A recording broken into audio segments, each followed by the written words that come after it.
Alhamdulillahi Rabbil Alamin. Wassalatu wassalamu ala mabuthi rahmatan lil alamin. Nabiyina Muhammadin wa ala alihi wa ashabihi wa man tabi'ahum bi ihsanin ila yaumiddin, amma ba'd. Al-ikhwan wal akhwat rahimani wa rahimakumullah. Alhamdulillah, kita bersyukur kepada Allah Subhanahu wa taala. Pada malam hari ini kita kembali melanjutkan kajian rutin kita mengkaji Fiqhul Asmaul Husna. Kita ambil dari kitab Asy-Syaikh Abdul Razzaq hafizahullah taala.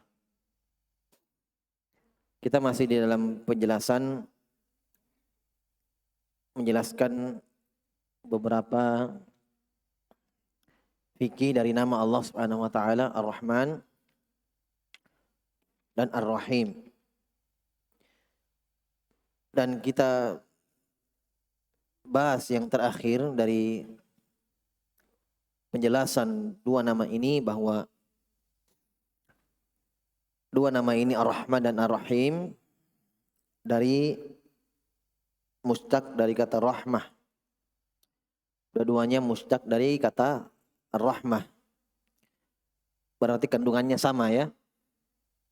Kandungannya sama. Ar-Rahman sifat rahmah, Ar-Rahim juga sifat rahmat. Tetapi Syekh Hafizahullah menyebutkan perbedaan yang disebutkan oleh para ulama, yang pada kesimpulannya bahwa sifat Ar-Rahman atau nama Ar-Rahman itu mengarah kepada sifat dzati. Sifat zat. Yang Allah senantiasa bersifat dengan sifat rahmat itu. Azalan wa abada. Sifat rahmat Allah Subhanahu wa taala tidak bermula. Ya, walaupun Allah Subhanahu wa taala belum menciptakan makhluk. Ya, yang dimana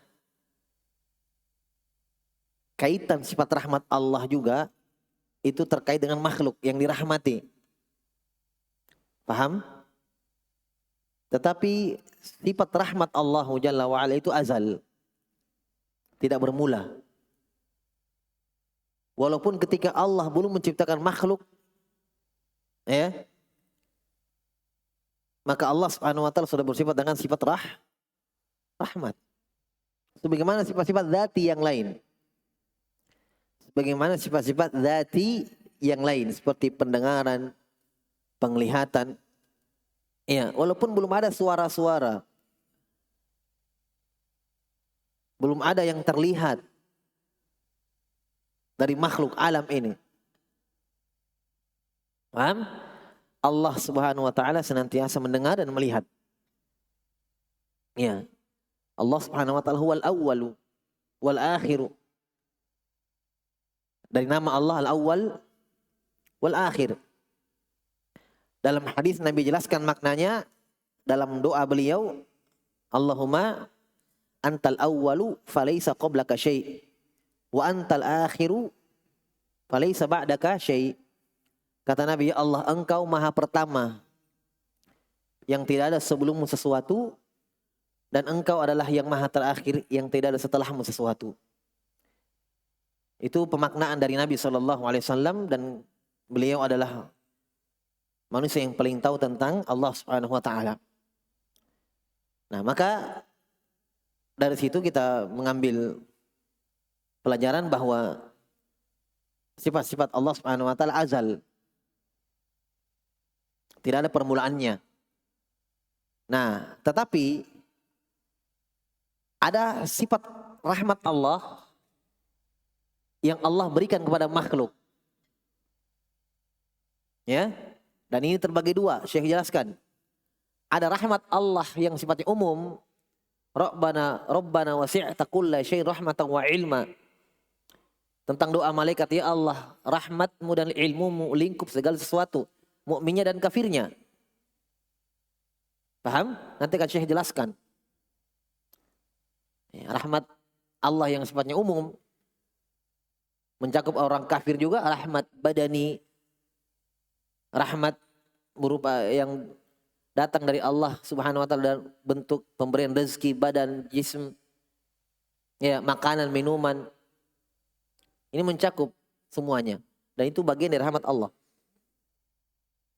Yang kedua ada rahmat Allah yang sifatnya khusus untuk orang-orang yang beriman. Makanya para ulama menyebutkan bahwa orang beriman itu dua kali mendapatkan. Di dunia Allah Subhanahu wa taala merahmati mereka dengan sifat rahmat yang umum tadi dan yang khusus. Paham ya? Wa kana bil mu'minina rahima.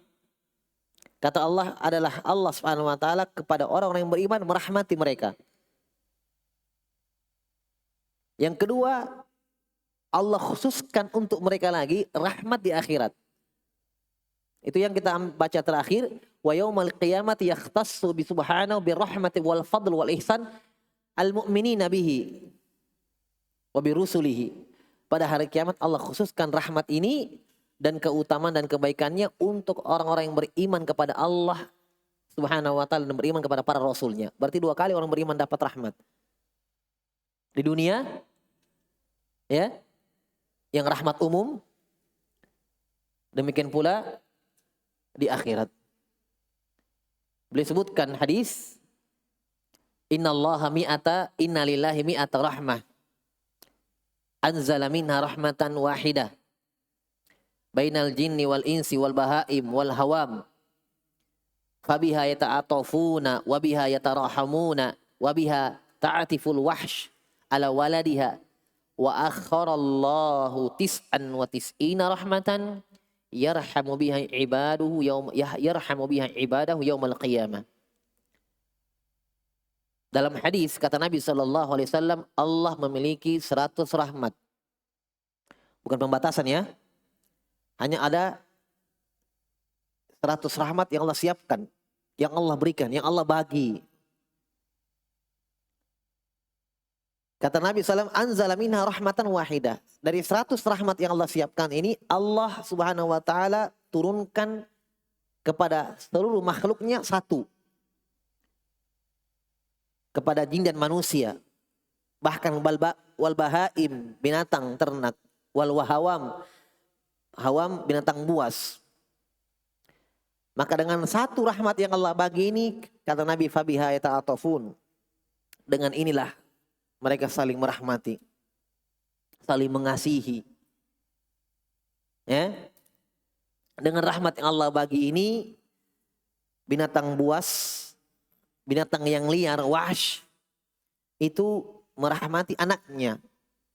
Maksudnya sebuas-buasnya binatang, tidak ada yang memangsa anaknya sendiri. Paham? Itu dari rahmat Allah yang Allah berikan kepada hewan. Ya, ini satu yang dibagi-bagi semua ya. Nggak ada yang tahu jumlahnya manusia. Subhanallah, nggak ada yang tahu jumlah manusia kecuali Allah Subhanahu wa taala.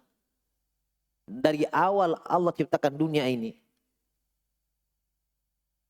betapa banyak rahmat Allah Subhanahu wa taala yang ada pada hamba. Yang hamba rahmati anaknya, ya.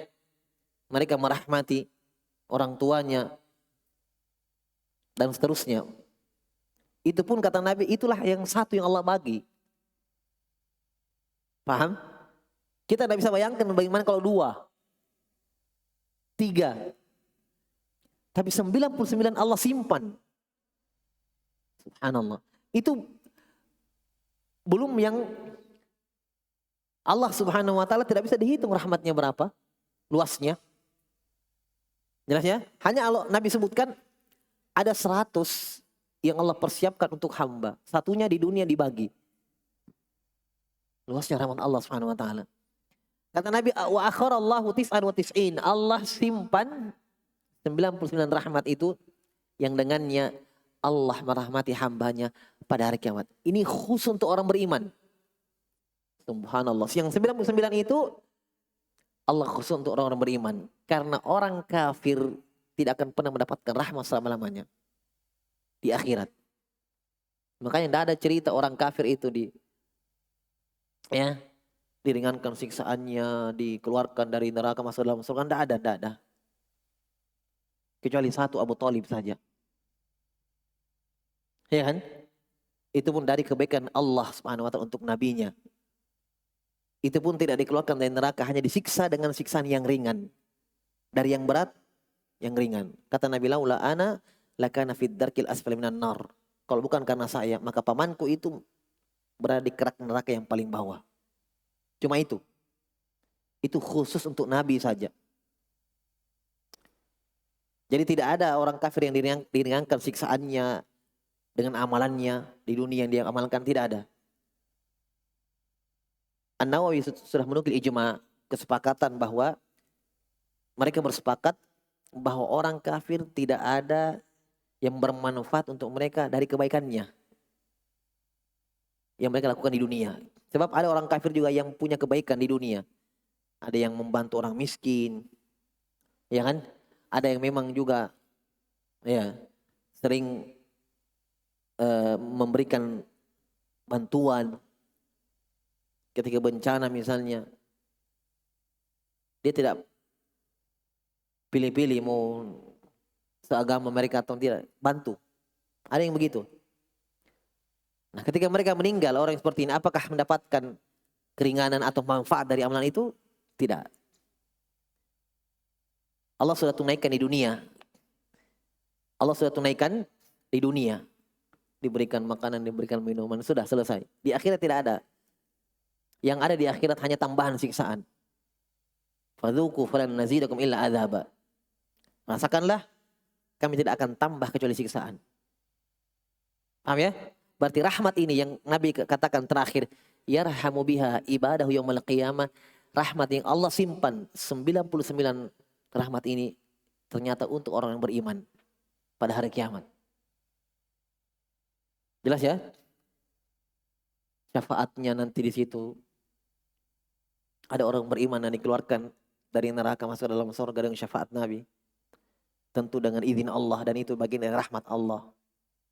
Ada yang diangkat derajatnya sudah di dalam surga, tetapi diangkat derajatnya lebih tinggi lagi di dalam surga. Itu dengan izin Allah tentunya, dan itu bagian dari rahmat Allah itu. Baik. Ini penjelasan dari beliau hafizahullah. Kata beliau rahimahullah taala, fahiya rahmatun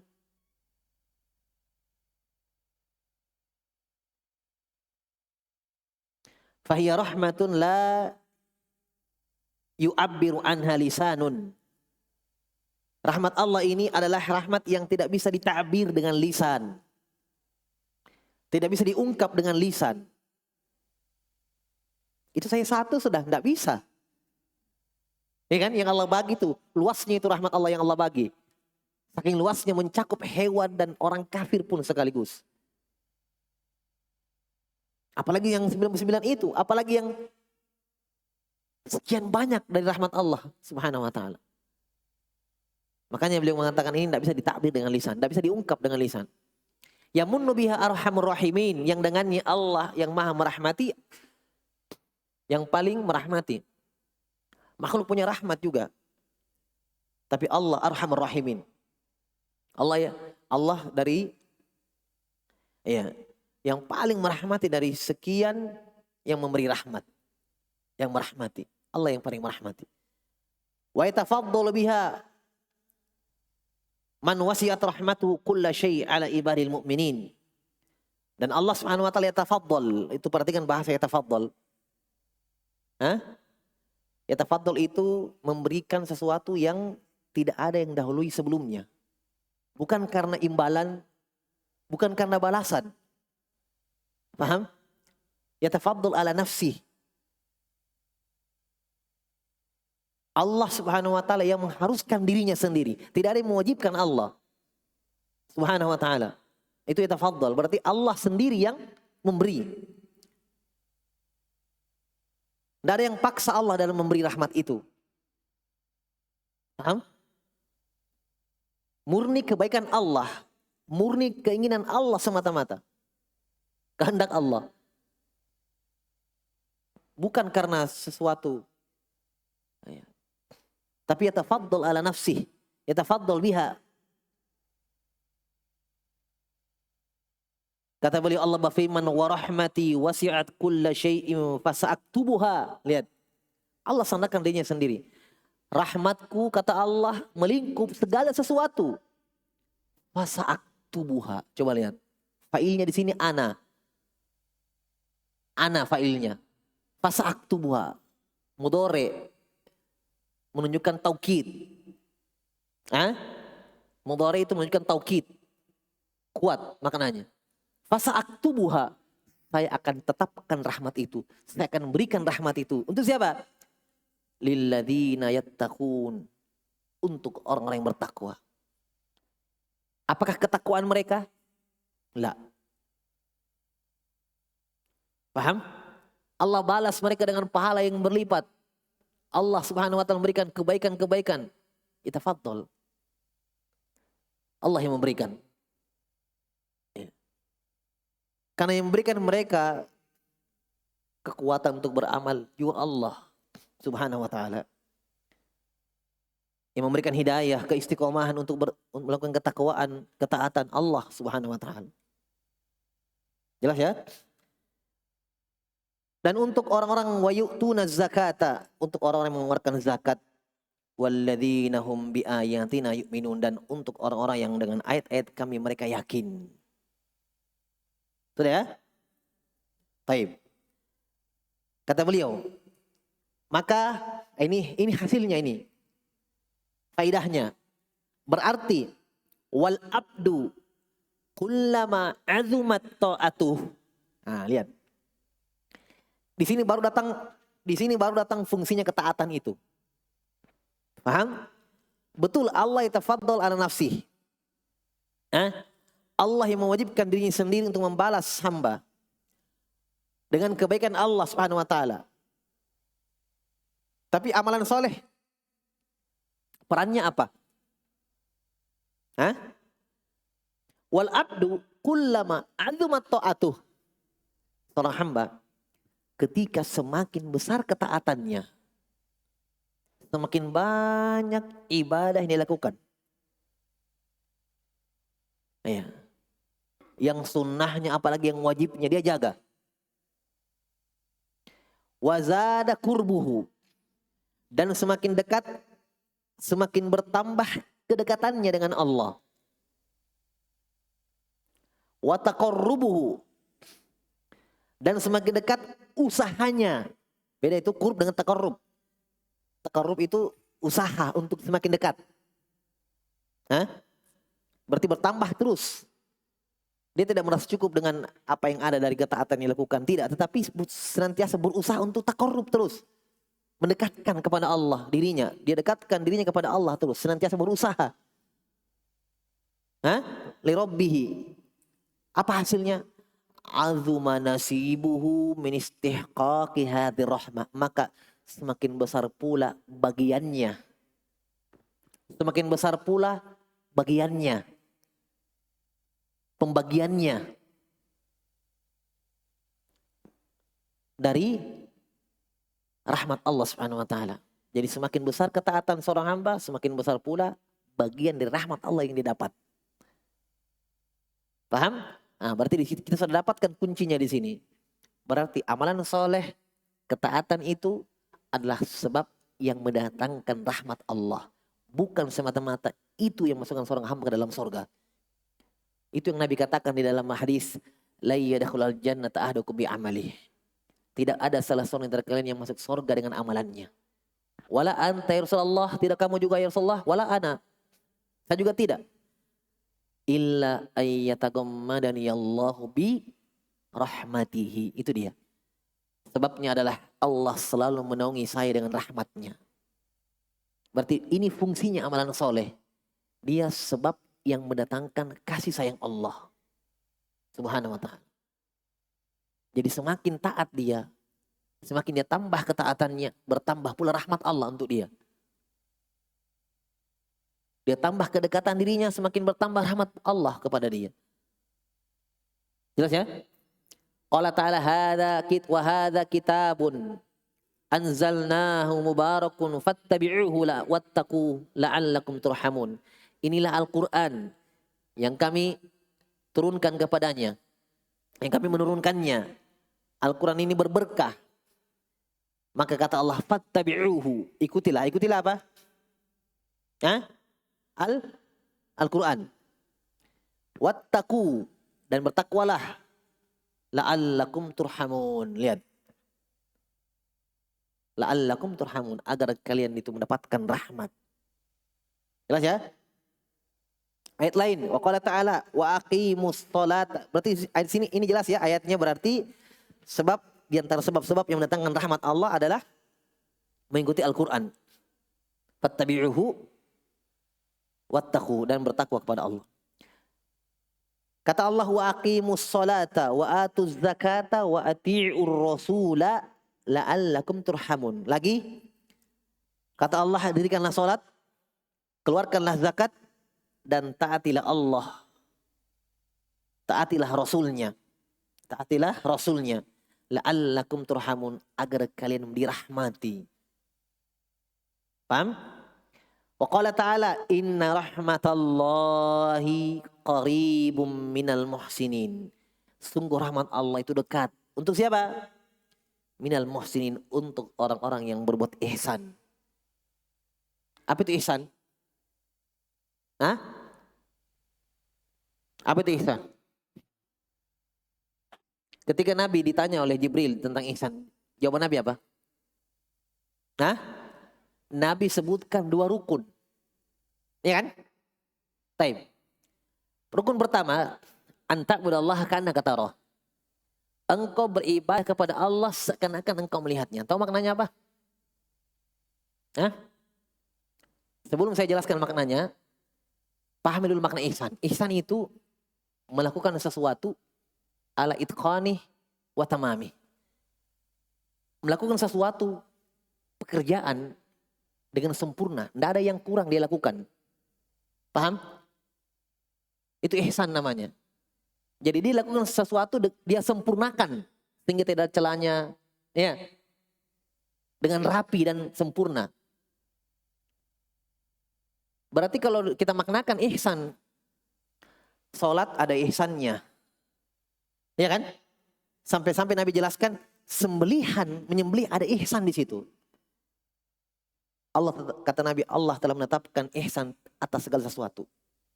Bahkan dalam menyembelih, kata Nabi, tajamkan pisaumu dan tenangkan sembelihanmu. Tenangkan hewan itu. Itu diantara bentuk ihsan dalam menyembelih. Sempurna betul. Iya. Dia, baik, ada orang sembelih, dia sebut bismillah. Ya. Tapi dia tidak kasih tajam pisaunya. Atau, oke, dia tajamkan pisaunya. Tapi dia perlihatkan hewan yang disembelih di depan hewan yang lain. Belum sempurna. Tidak boleh diperlihatkan hewan yang lain disembelih temannya. Tidak boleh. Kata para ulama, dikhawatirkan bentuk menyiksa. Tidak boleh diperlihatkan. Nabi katakan, fal yurih dzabihata. Ini di antara ihsan. Tenangkan sembelihanmu, hewanmu, kalau kau mau menyembelihnya. Paham ya? Salat. Bagaimana ihsan dalam salat? Engkau sempurnakan semua rukun-rukun salat. Tumakninahnya, kamu khusyuk di dalamnya, penuh ketundukan. Ya, tidak ingat-ingat yang lain. Khusyuk dalam salat. Lihat. Ketika Nabi ditanya oleh Jibril tentang ihsan, Nabi sebutkan 2 rukunnya. Pertama, Nabi sebutkan 2 tingkatannya. Pertama, anta'budallaha ka'annaka tarah. Kamu ibadah kepada Allah seakan-akan kamu lihat Allah. Ulama menjelaskan, saking sempurnanya dia lakukan ibadah itu, ya.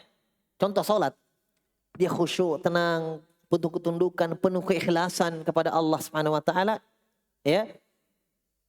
Betul-betul salatnya itu dia lakukan seakan-akan salat perpisahan. Maka seakan-akan dia lihat Allah fi qalbihi, bukan dengan matanya, karena Allah tidak terlihat. Ya, tidak mampu dilihat oleh mata. Sampai-sampai seakan-akan, saking khusyuknya, tenangnya dia sholat, seakan-akan Allah dia lihat, seakan-akan. Berarti tidak melihat, tapi seakan-akan saking khusyuknya dia. Kata para ulama, kalau kamu tidak mampu seperti ini, minimal turun ke bawah. Minimal kamu anggap, kamu yakini, kamu hadirkan dalam hatimu, Allah melihat kamu ketika kamu sholat. Kalau kamu tidak sampai ke tingkatan yang pertama tadi, ya, minimal kamu yakini bahwa ketika kamu sholat, Allah melihatmu. Berarti kamu tetap khusyuk di situ. Ya. Jelas ya? Coba kira-kira bagaimana kalau misalnya karyawan, ya, dia kerja office boy misalnya, ngempel-ngempel kantor, bosnya berdiri di depannya, lihat-lihat dia kerja. Oh, satu debu tidak ada yang berani muncul, tidak ada, bersih itu. Iya kan? Ada bosnya, lihat, dia dilihat. Walillahil mathalul a'la. Untuk Allah permisalan lebih tinggi. Bagaimana kalau kita yakini Allah melihat kita, maka sempurna ibadah itu kita lakukan. Makanya para ulama mengatakan bahwa al-jaza min jinsil amal. Ketika dia ihsan dalam ibadahnya, maka Allah pun membalasnya. Allah subhanahu wa ta'ala memperlihatkan wajahnya pada hari kiamat untuk mereka. Lilladzina ahsan husna wa ziyadah. Untuk orang-orang yang berbuat ihsan, untuk mereka al-husna, surga, wa ziyadah, dan tambahannya. Apa tambahannya? Melihat wajah Allah subhanahu wa ta'ala. Itu balasannya. Lilladzina ahsanu husna. Allah tidak katakan lilladzina amanu, lilladzina ahsanu. Karena tingkatan ihsan, kalau dia sudah ihsan, pasti mukmin, pasti muslim. Itu tingkatan dalam agama yang paling tinggi, ya kan? Islam, iman, dan ihsan. Berarti kalau dipuji lilladzina ahsanu, untuk orang yang berbuat ihsan, pasti dia mukmin, pasti dia muslim. Tapi kalau dia mukmin saja, sudah pasti muslim, tapi belum tentu dia ketingkatan ihsan. Belum tentu. Belum tentu dia dapatkan tadi dua tingkatan yang Nabi sebutkan. Kalau mukmin iya, dia sudah punya keimanan. Ada amalannya. Tapi apakah dia ihsan dalam ibadahnya?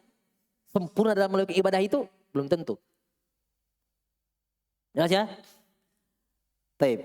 Di sini ternyata rahmat Allah berikan kepada orang yang berbuat ihsan, muhsinin. Wal ayatu fi hadzal ma'na katsira, dan ayat-ayat semakna dengan ini banyak. Ya. Kemudian kata beliau, wallahu azza wa jal arhamu bi ibadihi minhum ba'duhum bi ba'd mahma ala qaddir rahmati wat tarahumi bainahum. Ini faidah. Kaidah. Faidah dan kaidah. Dan Allah azza wa jal lebih menyayangi hamba-hambanya minhum, dari mereka sendiri, yaitu dari hamba-hamba itu sendiri, menyayangi diri sendiri, menyayangi dirinya sendiri. Ba'duhum bi ba'd. Demikian pula Allah lebih merahmati mereka daripada mereka menyayangi sebagian mereka. Anak sama orang tuanya, orang tua sama anaknya, besarnya rahmatnya kepada anaknya, besarnya rahmatnya anaknya sama orang tuanya. Tapi jauh lagi lebih besar rahmat Allah subhanahu wa ta'ala kepada hambanya. Lihat hadisnya. An Umar bin Khattab fi sahihain. Annahu qala qadima ala Rasulillah sallallahu alaihi wasallam bisabi. Umar datang kepada Rasul sallallahu alaihi wasallam dengan tawanan sabi. Fa idza imra'atun minas sabi tabtagi. Fa idza imra'atun minas sabi, maka ada seorang tawanan, ya, perempuan dari tawanan itu mencari-cari. Ya, kan dimaklumi ya, kalau diserang, tempat musuh dikalahkan, itu perempuannya diambil, dijadikan budak. Ya, jelas ya? Nah, itu hikmah dari perbudakan. Diharapkan keislamannya. Nah, ala kulli hal, Umar datang membawa beberapa tawanan, perempuan ada. Maka satu orang perempuan di situ tabtagi. Bagaimana tolap, mencari-cari. Siapa dia cari? Anaknya. Ada anak bayinya. Tapi dia kehilangannya. Kehilangan. Dia cari. Jelas ya?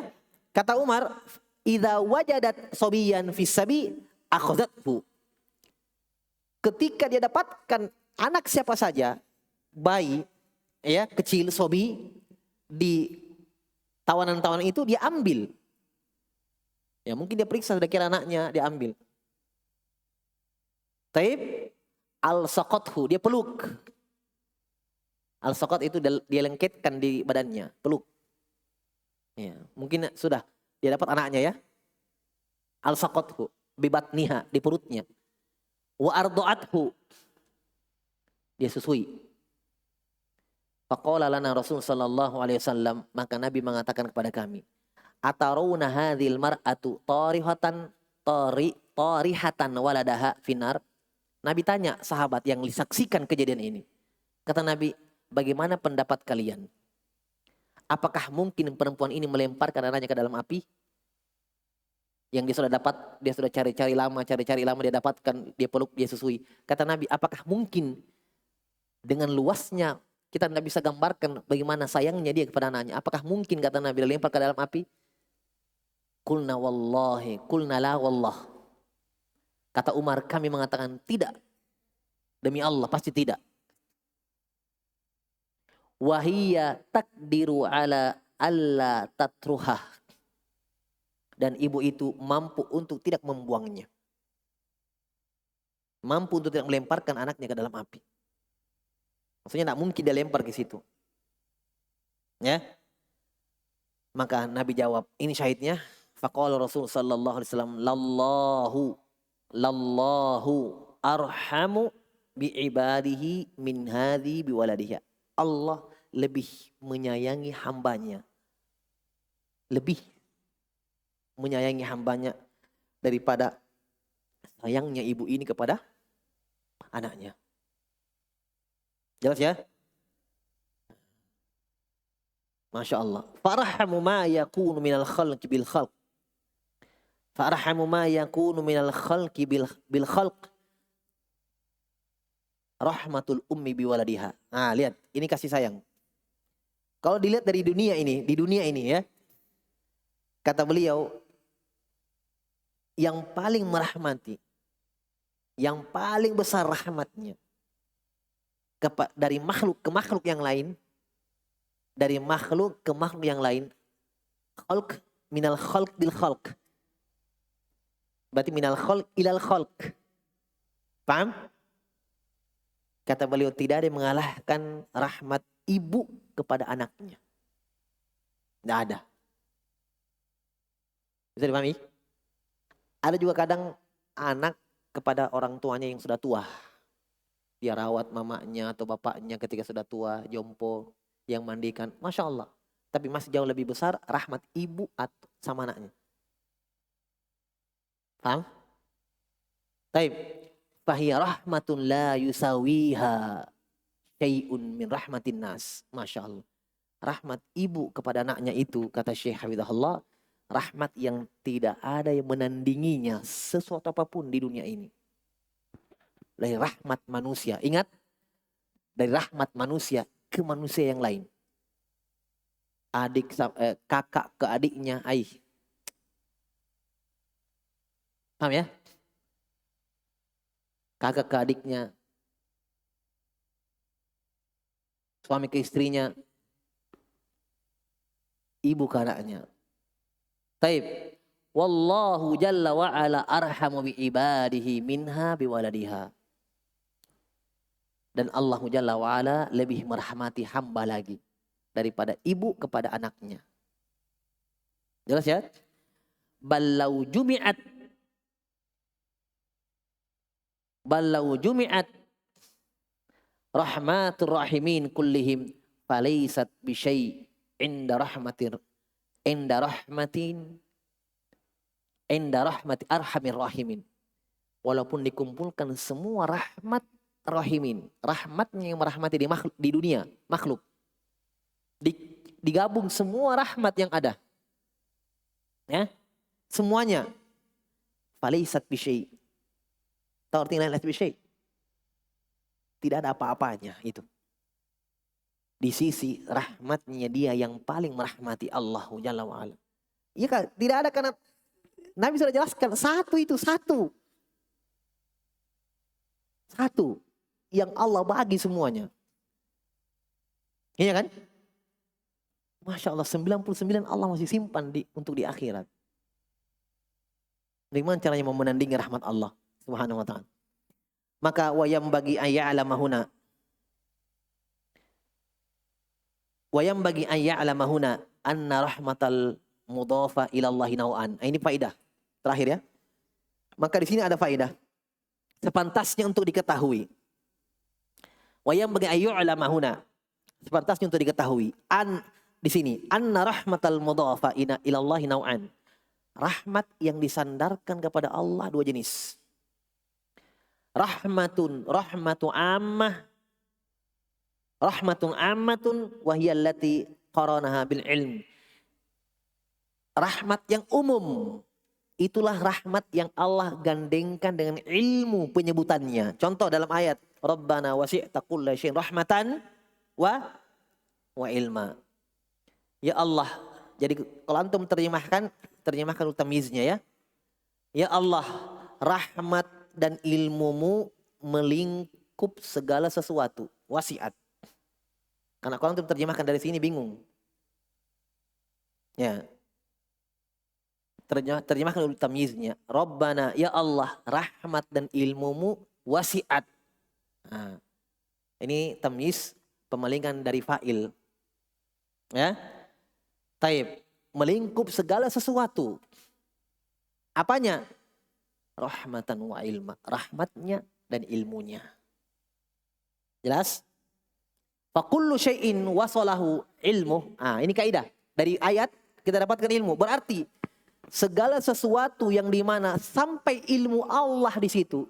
Sekarang saya tanya, ada tidak tempat yang Allah tidak tahu? Tidak ada kan? Semua tempat sekecil apapun Allah tahu di situ yang terjadi apa. Kaidahnya berarti dari ayat ini kata Syekh, setiap sampai ilmu Allah di situ, wahwa wasilun, dan itu pasti sampai likulli syai', maka fa inna rahmatahu wasalat ilaih, maka pasti rahmat Allah ada di situ. Paham?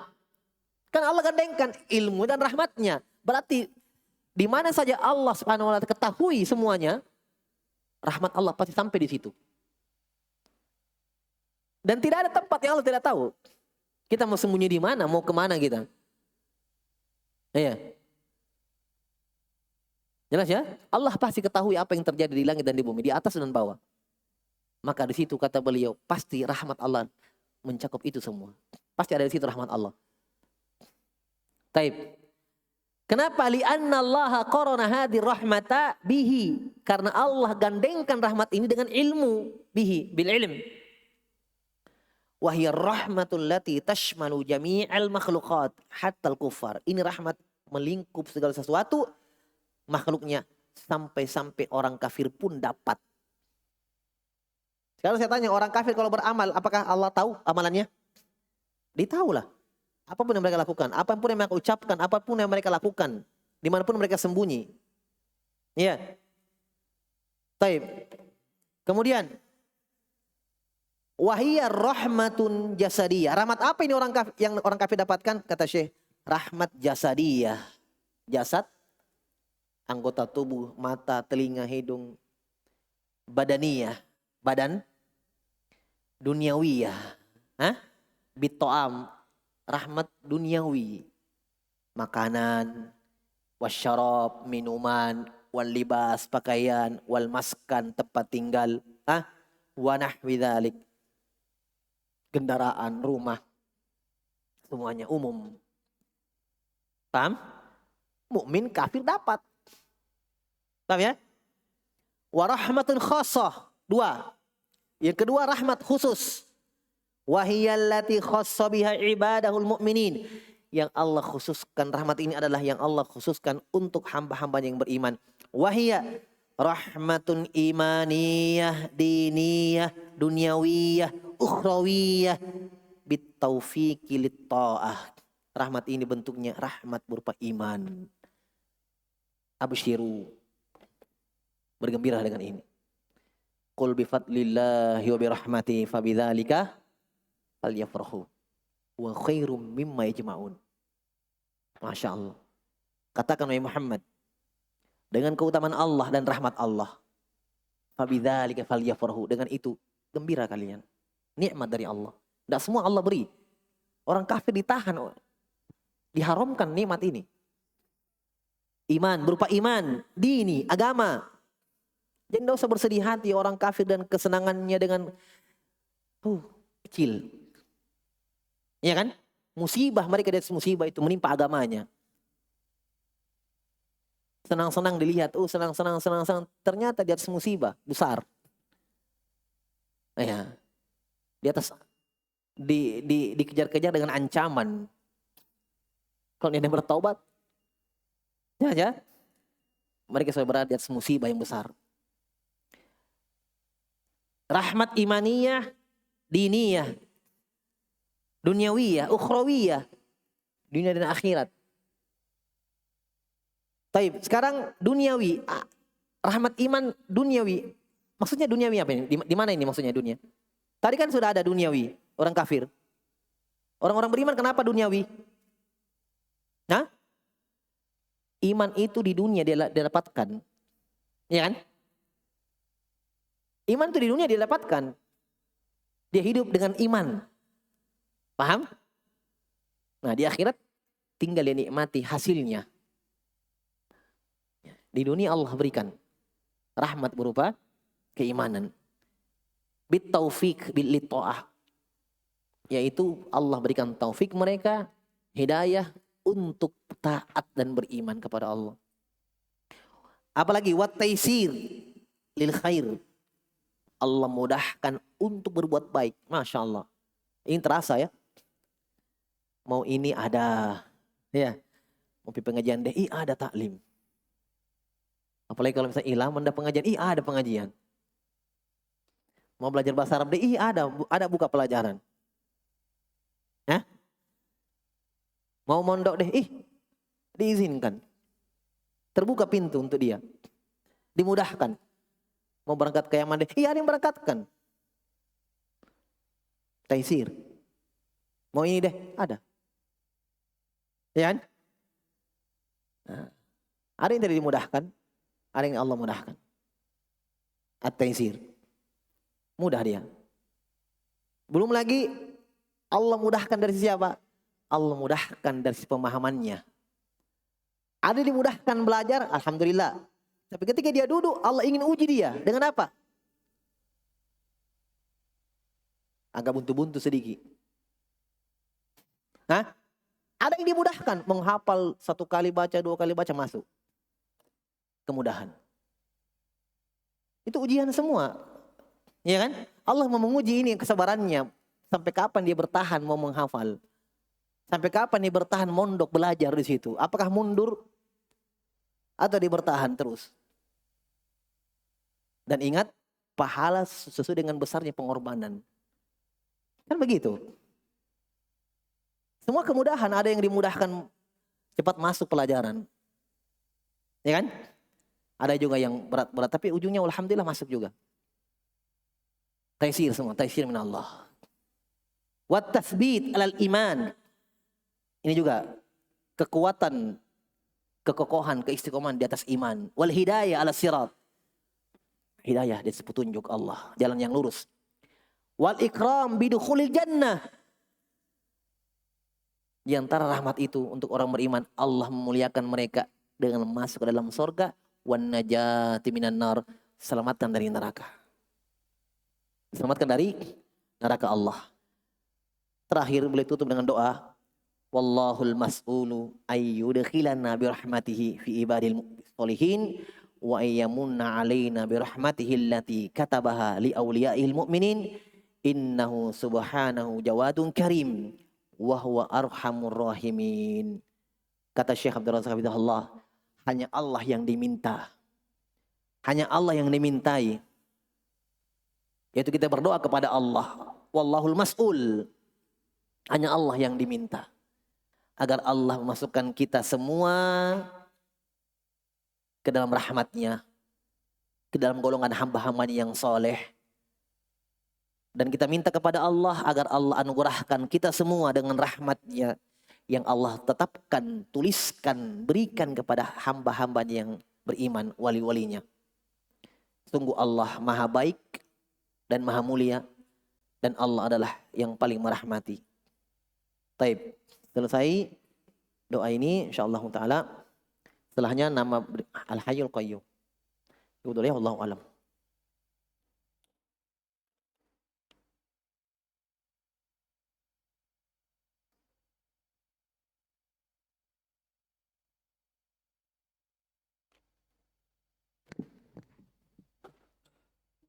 Wadhan.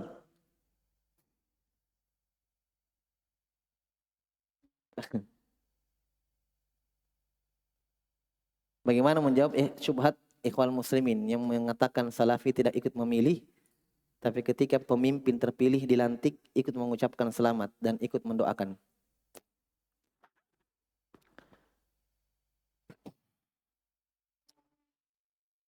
Kalau mengucapkan selamat mungkin tidak perlu ya.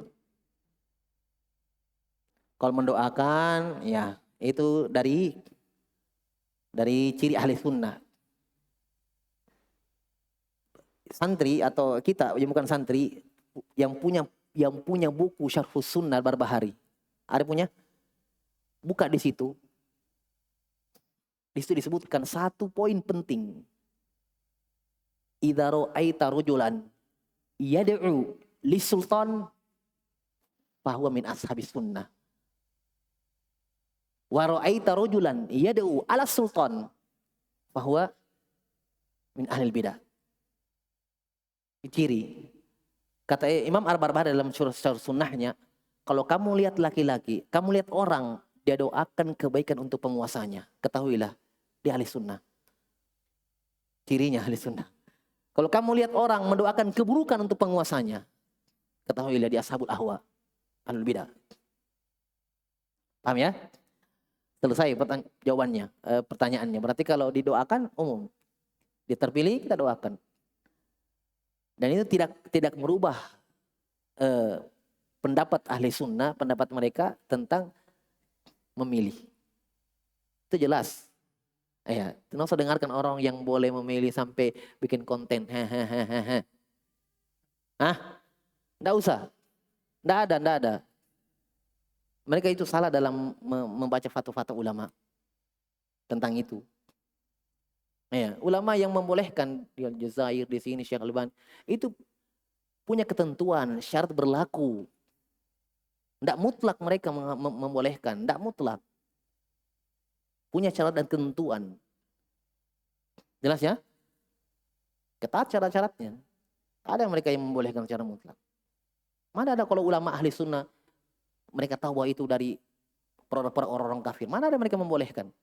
Ingat ya, selama mereka ulama ahli sunnah. Itu ma'ruf di sisi para ulama. Bahwa itu produk orang kafir. Perkara itu. Mana cara-cara Islam? Tidak ada yang menghalangi untuk melakukan itu. Kenapa tidak dilakukan? Kan begitu. Ya. Yang tinggal ditunjuk selesai. Tapi kita tidak bahas itu. Selesai. Jelas ya? Jadi dari thariqah ahli sunnah, siapapun yang terpilih dengan cara apapun dia. Jangankan pemilu. Lihat. Pernah dengarkan kisahnya Abdullah bin Zubair dibunuh sama Abu Malik bin Marwan, orangnya Hajjaj bin Yusuf. Anaknya Zubair bin Awam, Abdullah bin Zubair, jadi penguasa. Dibunuh dan dibunuh, berhasil digulingkan oleh Abu Malik bin Marwan. Jadi penguasa. Sekarang mana lebih berdosa, membunuh atau pemilu? Nah, tanya dulu. Mana lebih besar pelanggarannya? Jadi penguasa dengan membunuh penguasa sebelumnya atau pemilu? Tanya dulu. Kenapa meragu jawab? Membunuhlah. Apa antum ini? Itu dia gulingkan, berontak pakai senjata, mati itu Abdullah bin Zubair radhiyallahu ta'ala rahimahullahu taala, meninggal. Digulingkan. Anaknya Zubair bin Awam. Tabi'i. Abdullah bin Zubair bin Awam. Para tabi'in, murid-muridnya sahabat yang ada waktu itu, dia baiat itu Abu Malik bin Marwan. Taat. Itu salaf. Apakah kita katakan ini tabi'in yang hidup, berarti mentakrir pembunuhan itu? Dia akui, enggak apa-apa, sikat saja. Karena mereka membaiat juga? Tentu tidaklah. Hanya karena memang seperti itu. Karena penguasa itu ya itulah dia yang berkuasa dengan kekuatannya. Ya taat. Kata Imam Ahmad, penguasa itu, pemimpin itu adalah ketika kamu tanya orang, siapa pemimpinmu? Dia tunjuk satu orang, itu dia berarti. Apalagi cuma seperti itu. Iya kan? Ya, lain mereka tidak memilih, ya lain ketaatannya. Itu perkara lain, tidak bisa kita katakan konsekuensinya lah. Tidak bisa. Jelas ya? Wallahu a'lam bishawab. Kita cukupkan dulu. Subhanallah, alhamdulillah, syada wa la ilaha illallah.